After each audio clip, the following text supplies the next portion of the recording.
Good morning, everyone. Myself Priyansh Kumar. Today we gonna to discuss about the very important topic of posology,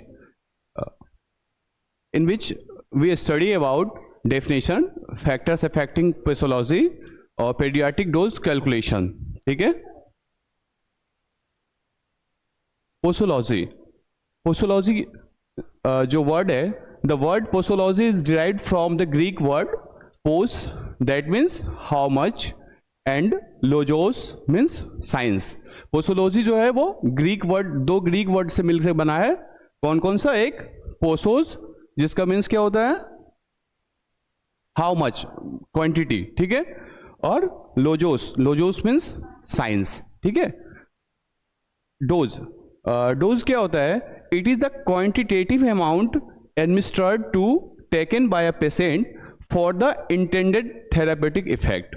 dose वो quantitative amount होता है जो किसी भी patient के द्वारा इनटेक किया जाता है थेरापेटिक इफेक्ट को शो करने के लिए. ठीक है. पोसोलॉजी क्या होता है? How much quantity of drug. ठीक है. How much quantity of drug to get desired pharmacological action. ठीक है. मतलब पोसोलॉजी वो होता है कि किसी भी पेशेंट में फार्माकोलॉजिकल एक्शन शो करने के लिए कितना अमाउंट में हमको ड्रग रिक्वायर्ड होगा. ठीक है. पोसोलॉजी क्या है? How much quantity of drug required for those pharmacological action in patient. ठीक है. Introduction of posology. Posology is the branch of medical science that deals with the study of doses of medicine. Posology क्या है? Medical science का वो branch है जिसके अंदर हम लोग स्टडी करते हैं किस चीज का? Dosages of medicine. मेडिसिन का डोज के बारे में हम किसके अंदर पढ़ते हैं? पोसोलॉजी में. ठीक है. It involves determining the appropriate quantity of drug. इसके ये किस चीज को डिटरमाइन करने में हेल्प करता है?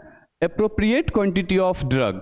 मतलब जो डिजायरेबल फार्माकोलॉजिकल एक्शन जो होता है, थेरापेटिक इफेक्ट जो होता है डिजायरेबल, उस इफेक्ट को प्राप्त करने में कितना क्वांटिटी में हमको ड्रग चाहिए वो डिटरमाइन करने में मदद करता है पोसोलॉजी. ठीक है. Required to produce the desired therapeutic effect. और नेक्स्ट है correct doses ensures efficacy and minimize toxicity. जो करेक्ट डोज होता है वो हमेशा क्या इंश्योर करता है? ड्रग के इफिकेसी को. मतलब वो ड्रग कितना इफिशियंट है हमारे लिए, हमको थेरापेटिक इफेक्ट शो करने के लिए. ठीक है. और क्या होगा जब हम करेक्ट डोज लेंगे, लाइक जो एक पेशेंट को कितना डोज दिया जाना है, अगर हम उसी अमाउंट में डोज देंगे किसी भी पेशेंट को, वो क्या होगा? टॉक्सिसिटी को मिनिमाइज करेगा. टॉक्सिसिटी क्या? कि जब भी हम किसी गलत अमाउंट में ड्रग को इंट्रोड्यूस कर लेंगे अपने सिस्टमिक सर्कुलेशन में, तो वो अगर लाइक जो है अपने डिफिनिट डोज से ज़्यादा हो जाएगा तो वो क्या होगा? एडवर्स इफेक्ट शो कर देगा. अगर वो अपने डिफिनिट अमाउंट से कम हम लेंगे तो वो हमारे शरीर में फार्माकोलॉजिकल एक्शन शो नहीं करेगा. है ना. तो जो करेक्ट डोज होता है वो क्या इंश्योर करता है? ड्रग के इफिकेसी को. और वो क्या मिनिमाइज करता है? Toxicity of the drug. यहां तक किसी को कोई प्रॉब्लम नहीं है? Factors affecting posology. जो पोसोलॉजी होता है उसको कौन कौन सा फैक्टर अफेक्ट करते हैं? ठीक है. Several factors influence the determination of drug doses. जो बहुत सारे फैक्टर्स ऐसे होते हैं जो ड्रग डोज को इन्फ्लुएंस करते हैं, मतलब प्रभावित करते हैं. ठीक है. Including physiological, pathological and environmental variables. Physiological क्या होगा? जो हमारा जो फिजिकल स्टेट जो होता है, लाइक कोई भी चिल्ड्रेन है, एडल्ट हैं, प्रेग्नेंट वुमेन है, तो इसमें डिफरेंट टाइप के जो फिजियोलॉजिकल जो कंडीशंस होता है उसके लिए डिफरेंट डोजेस डिफाइन होते हैं. है ना. सेम उसी तरह से पैथोलॉजिकल मीन्स क्या हो गया? जो डिजीज का जो कंडीशन होता है, स्टेट ऑफ डिजीज, लाइक किसी का डिजीज क्या है? कम लेवल पे होगा, किसी का वही डिजीज जो है सो 3rd स्टेज पे होगा. तो उस दोनों के लिए जो डायग्नोसिस होगा, जो ट्रीटमेंट होगा, जो डोज डिफाइन होगा, वो क्या होगा? अलग अलग होगा. तो सेम वही चीज ये बोल रहा है कि जो पोसोलॉजी को जो फैक्टर्स इफेक्ट करते हैं वो उसका क्या क्या होता है? पहला तो फिजियोलॉजिकल, फिर पैथोलॉजिकल और एक इन्वायरमेंटल वेरिएबल्स भी होता है। लाइक जो साउथ के जो पेशेंट हैं, ठीक है, और क्योंकि वहाँ गर्मी ज़्यादा होता है, और जो जम्मू कश्मीर के पेशेंट है वहाँ ठंडी ज़्यादा होता है, तो मे भी हो सकता है कि ये भी एक वेरिएबल होगा कि इन्वायरमेंटल फैक्टर्स के वजह से भी क्या है कि डोज में इफेक्ट होगा, क्योंकि उनका आपस में क्या है कि दोनों का इम्यून सिस्टम अलग अलग होगा, है ना। तो वो चीज़ भी क्या होगा, कहीं ना कहीं इफेक्ट करता है पोसोलॉजी को, ठीक है, डोजेस को इफेक्ट करता है। कौन कौन सा वेरिएबल? फिजिकोलॉजिकल, पैथोलॉजिकल और इन्वायरमेंटल, ठीक है। आगे हम लोग बात करते हैं कि मेजर फैक्टर्स अफेक्टिंग पोसोलॉजी। जो मेजर फैक्टर्स जो हैं जो अफेक्ट करते हैं पोसोलॉजी को, वो कौन कौन से हैं? पहला तो एज, जो पेशेंट का जो एज है, लाइक जो चाइल्ड हैं, जो पेडियाट्रिक है पेशेंट, जो पेडियाट्रिक पेशेंट है, लाइक जो बिलो देन 5 years ओल्ड है, ठीक है, और जो एज एडल्ट हैं, लाइक जो 30 अप्रॉक्स के एज के हैं, लाइक 15 to 45-50 एज के जो एज ग्रुप के जो पेशेंट हैं उनका, और लाइक जो ऑल्डरली पेशेंट होते हैं, लाइक जो 60+ के जो पेशेंट हैं, उन तीनों के डोज में कहीं ना कहीं अंतर तो होगा, है ना। तो पोसोलॉजी जो है, जो डोज जो है वो एज के द्वारा भी अफेक्ट होता है। सेकेंड क्या है? Body weight. कभी कभी क्या होता है, बच्चों का जो बॉडी वेट है, एडल्ट का जो बॉडी वेट है, और जो बुजुर्ग होते हैं, ओल्ड एज के जो होते हैं, उनका बॉडी वेट है, तीनों का बॉडी वेट भी डिफरेंट होगा, उस चीज से भी डोज इफेक्ट होगा, है ना। सेक्स, मैंने अभी भी आपको बहुत बार एग्जांपल्स में बताया है, जो मेल हैं और जो फीमेल हैं, और फीमेल में भी स्पेशली जो प्रेग्नेंट वुमेन है, तो उनके तीनों के लिए जो है सो डोज और ड्रग जो है सो बहुत कंडीशंस पे काम करता है। जो प्रेग्नेंट वुमेन है उनके लिए भी बहुत सारे ऐसे ड्रग्स हैं जो हम उनमें इंट्रोड्यूस नहीं कर सकते हैं, ठीक है। सेम उसी तरह से क्या है, सेक्स जो है वो वेरी करता है, सेक्स पे जो है डोज वेरी करता है, जो फीमेल का डोज होगा और जो मेल का डोज होगा डिफरेंस हो सकता है ना। नेक्स्ट क्या है? Body surface area. बच्चों का जो बॉडी सरफेस एरिया, ये अभी हम लोग बहुत डिटेल में पढ़ेंगे आगे, ठीक है। बॉडी सरफेस एरिया पे भी जो है सो डोज लाइक वेरी करता है, ठीक है। नेक्स्ट क्या है? Root of administration. लाइक जो हम किसी भी पेशेंट को टैबलेट दे रहे हैं, ठीक है, और किसी को इंजेक्शन दे रहे हैं आईवी में, तो जो आईवी का जो थेरापेटिक इफेक्ट होता है वो लाइक वो 100% एब्जॉर्ब होता है ना, अप्रॉक्स 100% एब्जॉर्ब होता है वो सिस्टमिक सर्कुलेशन में। और जो हम टैबलेट देंगे अगर उसी को, दोनों का रूट ऑफ एडमिनिस्ट्रेशन अलग अलग है ना। टैबलेट क्या है, हम ओरली दे रहे हैं, और ये इंजेक्शन क्या है, हम आईवी दे रहे हैं। तो दोनों का जब रूट ऑफ एडमिनिस्ट्रेशन अलग अलग होगा, उसका एब्जॉर्प्शन अलग होगा, डिस्ट्रीब्यूशन अलग होगा, मेटाबॉलिज्म अलग होगा, और एक्सक्रीशन भी अलग होगा, है ना। तो उस कंडीशन में भी क्या होगा, रूट ऑफ एडमिनिस्ट्रेशन वेरी करेगा डोज को। टैबलेट क्या होगा, कहीं ना कहीं हम ज्यादा अमाउंट में देंगे उसको, ठीक है, और जो क्योंकि उसका क्या है मेटाबोलाइज के ड्यूरेशन में क्या होता है, उसका बहुत सारा पार्ट जो है वो लाइक कट हो, ऐसा वो फार्माकोलॉजिकल एक्शन शो नहीं करता है। इसलिए क्या है, टैबलेट एक ज़्यादा अमाउंट में हम लोग उसको देते हैं। एक एग्जांपल मैं ऐसा बता रहा हूँ अनऑफिशियली कि लाइक जो है वो ज़्यादा लगेगा, और जो आईवी है वो 100% एब्जॉर्प्शन उसका होता है, वो कम अमाउंट में भी सुटेबल होगा और वो फार्माकोलॉजिकल एक्शन बेहतर शो करेगा, ठीक है। और टाइम ऑफ एडमिनिस्ट्रेशन, लाइक जो टाइम भी जो होता है जब हम एडमिनिस्ट्रेट कर रहे हैं किसी भी टैबलेट को, लाइक ओरली रूट से या किसी को आईवी से हम इंजेक्शन इंट्रोड्यूस कर रहे हैं, तो उसका जो टाइम जो होता है उस चीज पे भी डोज वेरी करता है ना। नेक्स्ट क्या है? टॉलरेंस। टॉलरेंस मीन्स प्रतिरोधकता, ऐसा कुछ। तो टॉलरेंस क्या होता है कि जो पेशेंट की जो कंडीशन होती है वो किस डोज को, कितना डोज को वो टॉलरेट कर सकता है। मे बी ऐसा भी तो हो सकता है ना, जो पेशेंट है अगर वो बच्चा है, अगर हम उसको एडल्ट का डोज दे दिए और वो उस चीज को टॉलरेट नहीं कर पाया, तो उस कंडीशन में क्या होगा, उसको टॉक्सिसिटी कॉज करेगी, है ना। नेक्स्ट है pathological condition. Pathological condition means disease का कंडीशन, स्टेट ऑफ डिजीज, ठीक है। डिजीज का क्या कंडीशन है अभी, उस चीज पे भी वेरी करेगा हमारा पोसोलॉजी। नेक्स्ट है पोसोलॉजिकल स्टेट, सेम वही है, कंडीशन और स्टेट उसी टाइप का। फिजिकोलॉजिकल स्टेट, सॉरी हाँ, फिजिकोलॉजिकल स्टेट जो सो पेशेंट का जो फिजियोलॉजी है उसका किस कंडीशन में वो है अभी, लाइक एडल्ट है, न्यूली बॉर्न चाइल्ड है, या वो ओल्ड एज है, ठीक है। इन्वायरमेंटल फैक्टर्स, अभी मैंने आपको बताया कि इन्वायरमेंटल फैक्टर्स भी अफेक्ट करता है डोज को। नेक्स्ट क्या है, ड्रग इंट्रैक्शंस, लाइक जो ड्रग है, अभी हम किसी पेशेंट को कोई एक पर्टिकुलर ड्रग दे रहे हैं, ठीक है, और नेक्स्ट क्या है कि उसको कोई और भी बीमारी है तो कोई दूसरा ड्रग भी हम उसको इंट्रोड्यूस कर रहे हैं, उसको दे रहे हैं, ठीक है। तो दोनों का क्या है, जब वो हमारे सिस्टमिक सर्कुलेशन में जाता है तो कहीं ना कहीं क्या है कि वो आपस में इंटरेक्ट करके मे भी हो सकता है कुछ एडवर्स इफेक्ट वो फॉर्म कर दे, है ना। तो जो ड्रग जो हम उसको दे रहे हैं उस चीज का भी देखेंगे, जो पहले से जो उसका ड्रग हिस्ट्री है उस चीज को देख के फिर से हम उसको नया ड्रग देंगे कि ताकि वो आपस में इंटरेक्ट ना करे, है ना। या अगर वो ड्रग आपस में दो ड्रग इंटरेक्ट करने वाला है तो उसका जो टाइम ड्यूरेशन हम लोग अलग कर देंगे या उसका डोज अलग अलग कर देंगे, है ना। तो ये समझने में किसी को दिक्कत तो नहीं है कौन कौन सा फैक्टर्स जो है अफेक्ट करता है पोसोलॉजी को, ठीक है। Paediatric dose calculation method, paediatric क्या होता है, जो छोटे बच्चे होते हैं लाइक 5 ईयर से बिलो के जो चाइल्ड होते हैं उनके लिए हम लोग डोज कैसे कैलकुलेट करते हैं, किस किस मेथड से कैलकुलेट होता है। Children are not small adults, children को हम लोग छोटा एडल्ट नहीं बोल सकते, है ना।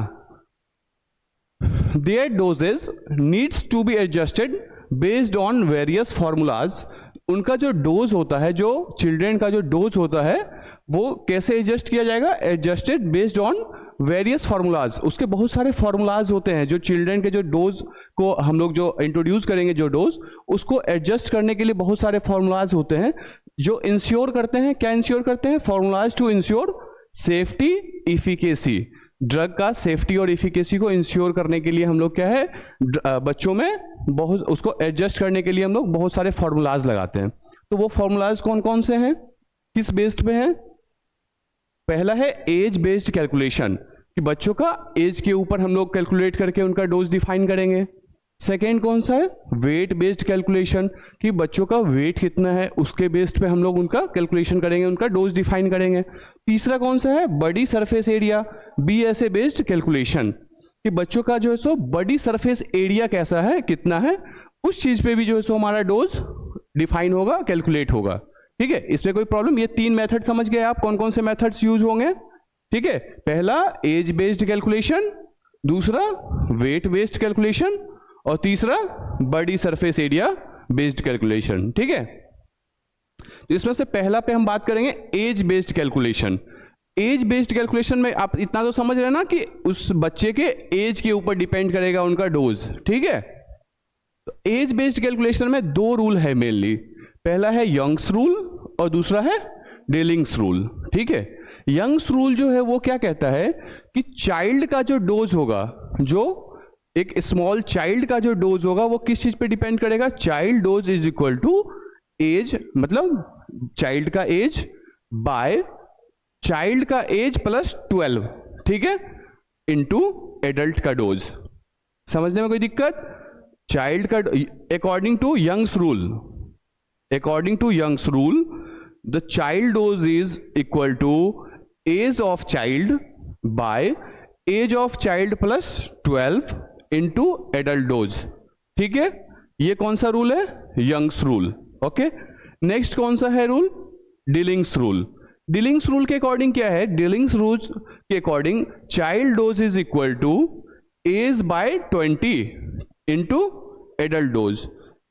दोनों में बस थोड़ा सा डिफरेंस है कि चाइल्ड डोज जो है डीलिंग्स रूल के अनुसार age of child by 20 into adult dose, और यंग्स रूल के अनुसार child dose is equal to age by age of child by age of child plus 12 into adult dose, ठीक है। ये कौन सा हमारा मेथड था, age based calculation. Age based calculation, बच्चों के एज के ऊपर ये डिपेंड कर रहा है ना रूल, है ना। तो ये कौन सा है, एज बेस्ड कैलकुलेशंस। नेक्स्ट हम लोग बात करेंगे वेट बेस्ड कैलकुलेशन, कि बच्चों के वेट के ऊपर कैसे हम लोग उसका डोज डिफाइन करेंगे, ठीक है। इसमें पहला है रूल क्लर्क्स रूल, ठीक है। क्लर्क्स रूल जो है वो बोलता है कि चाइल्ड का जो डोज होगा, the dose of child is equal to weight in IBS। IBS क्या होता है मैं आपको अभी बता देता हूं कि IBS नीचे आप देख सकते हैं, यहां नोट LB और LBS, LB भी बोलते हैं और LBS भी बोलते हैं, इज इक्वल टू क्या होता है, weight of child in pounds.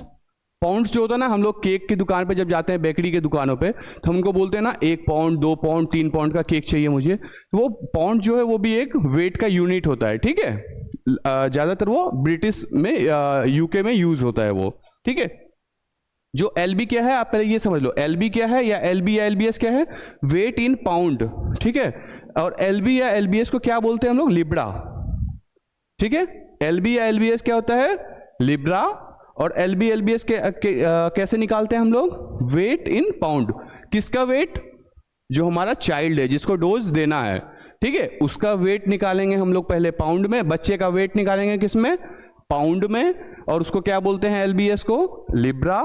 और उसके बाद क्या करेंगे, चाइल्ड डोज को कैसे निकालना है, वेट इन पाउंड बाय 150, ठीक है, इनटू एडल्ट डोज। समझ गए, इसमें कोई दिक्कत है, child dose is equal to weight in pound, child weight in pound by 150 into adult dose, ठीक है। ये कौन सा रूल था, क्लैर्क्स rule, okay.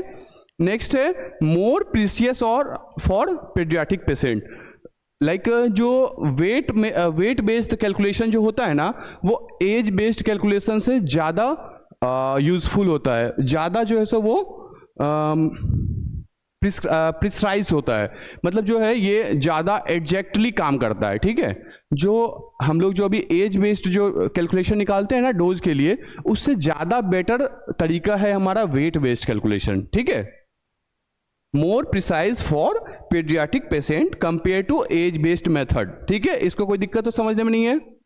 Commonly used in clinical practice, जो क्लिनिकल प्रैक्टिस जो डॉक्टर करते हैं, जो फार्मासिस्ट करते हैं, उनके लिए ये कॉमनली यूज होता है, किस चीज के लिए, बच्चों का डोज कैलकुलेट करने के लिए, ठीक है। नेक्स्ट हम लोग क्या पढ़ेंगे, बॉडी सरफेस एरिया कैलकुलेशन। अभी हमने क्या क्या पढ़ लिया, age based calculation, weight based calculation, और अब क्या है, बॉडी सरफेस एरिया कैलकुलेशन, ठीक है। BSA भी बोलते हैं इसको शॉर्ट फॉर्म में, बॉडी सरफेस एरिया, ठीक है। ये क्या है, सबसे मोस्ट एक्यूरेट मेथड है ये। जो हमारा वेट बेस्ड था वो एज वाले से ज्यादा बेहतर था, ठीक है। और जो हमारा body surface area method calculation है वो तीनों में सबसे बेहतर है, ठीक है। BSA मेथड जो है वो मोस्ट एक्यूरेट मेथड है फॉर पीडियाट्रिक डोज कैलकुलेशन। बच्चों के डोज कैलकुलेशन के लिए सबसे एक्यूरेट मेथड कौन सा है, बॉडी सरफेस एरिया कैलकुलेशन। बच्चों का बॉडी सरफेस एरिया कैलकुलेट करके जब हम उसका डोज डिफाइन करेंगे, वो क्या होगा, मोस्ट एक्यूरेट मेथड होगा, ठीक है। इसके लिए फॉर्मूला कौन सा है, child dose is equal to BSA of child. BSA of child मतलब body surface area of child by 1.73 into adult dose, ठीक है। कोई दिक्कत, child dose is equal to, according to body surface area calculations, child dose is equal to body surface area of child by 1.73 into adult dose, ठीक है। Next क्या है, body surface area can be determined using a nomogram. जो body surface area जो होता है वो एक नोमोग्राम और बाय फॉर्मूला, लाइक ये जो फॉर्मूला है उसको क्या बोलते हैं, मोस्टेलर्स फॉर्मूला भी बोलते हैं, ठीक है। मोस्टेलर्स फॉर्मूला, सॉरी, नेक्स्ट जो फॉर्मूला ये मोस्टेलर्स फॉर्मूला के मदद से भी हम लोग निकालते हैं, कौन सा, बॉडी सरफेस एरिया, ठीक है। आप लाइक थोड़ा सा इसमें समझने में आपको दिक्कत हो रहा होगा। जो चाइल्ड डोज मैंने अभी आपको बताया कि body surface area of child by 1.73 into adult dose, तो बॉडी सरफेस एरिया जो है वो आप कैसे कैलकुलेट करोगे, ये भी तो एक प्रॉब्लम है ना इसमें, कि बॉडी सरफेस एरिया तो मैंने बोल दिया, एज तो बच्चे का आपको पता रहता है, वेट तो उसका आप वेइंग मशीन पे आप निकाल सकते हो कि बच्चे का वेट ये है, बट जो बॉडी सरफेस एरिया है वो आप कैसे कैलकुलेट करोगे। इस फॉर्मूला में जो मेन जो इंपॉर्टेंट है बॉडी सरफेस एरिया, वो कैलकुलेट करने का कैसे, body surface area can be determined by using a nomogram और by formula like Mosteller's formula. Body surface area को ज्ञात करने के लिए कौन सा फॉर्मूला है, मोस्टेलर्स फॉर्मूला। मोस्टेलर्स फॉर्मूला क्या कहता है कि बॉडी सरफेस एरिया जो होता है वो मीटर स्क्वायर में होगा, ठीक है। Body surface area is equal to SQRT मतलब इंटू हाइट सेंटीमीटर में, ठीक है, इंटू वेट, बच्चे का वेट किसमें, केजी में, बाय 3600, जो बॉडी सरफेस एरिया बच्चे का निकलेगा वो क्या निकलेगा, पहले हाइट, उसका हाइट इंटू वेट बाय कितना 3600, ठीक है। इससे हम इस फॉर्मूला से क्या है, मोस्टुलस फॉर्मूला से हम बॉडी बच्चे का जो है क्या निकालेंगे, बॉडी सरफेस एरिया निकालेंगे। फिर बॉडी सरफेस एरिया को जब कैलकुलेट कर लेंगे फिर उससे क्या होगा, हम चाइल्ड डोज निकालेंगे, body surface area of child by 1.73 into adult dose, ठीक है। यहां तक किसी को कोई दिक्कत? चलो ठीक है, आगे बढ़ते हैं हम लोग। Summary, posology is critical for ensuring safe and effective drug therapy. Posology क्या है, जो क्रिटिकल है फॉर इंश्योरिंग, वो क्या इंश्योर करता है, ड्रग का सेफ्टी, इफिकेसी, किसके लिए, ड्रग थेरेपी के लिए, बच्चों के लिए डोज को डिफाइन करने के लिए यूज होता है। कौन सा, क्या यूज होता है, पोसोलॉजी, ठीक है। Multiple factors influence doses determination, जो बहुत सारे फैक्टर्स जो हैं, कोई 5 फैक्टर जैसे एज, वेट, सेक्स, एनवायरमेंट, ठीक है, और सरफेस, हाँ बॉडी सरफेस, ठीक है। ये सब क्या है, जो मेजर फैक्टर्स है जो इन्फ्लुएंस करते हैं डोज डिटर्मिनेशन को, किसमें, पेडियाट्रिक में, ठीक है। नेक्स्ट क्या है, paediatric dose are calculated using, paediatric dose क्या है, कैसे कैलकुलेट होता है, यूजिंग एज, वेट और body surface area based formulas. 3 formula था, कौन सा, एज, वेट और बॉडी सरफेस एरिया, ठीक है ना। इस 3 मेथड से हम लोग क्या निकालते हैं, पेडियाट्रिक डोज, ठीक है। To avoid toxicity and ensure therapeutic effect, इससे हम जब किसी भी बच्चे का डोज कैलकुलेट करेंगे उससे क्या होगा कि बच्चे का जो है टॉक्सिसिटी कम होगा, टॉक्सिसिटी को हम लोग अवॉइड करेंगे, और साथ ही साथ क्या इंश्योर कर रहे हैं, उसके थेरापेटिक इफेक्ट को, पॉजिटिव थेरापेटिक इफेक्ट को हम लोग इंश्योर कर रहे हैं, है ना। ठीक है, थैंक यू।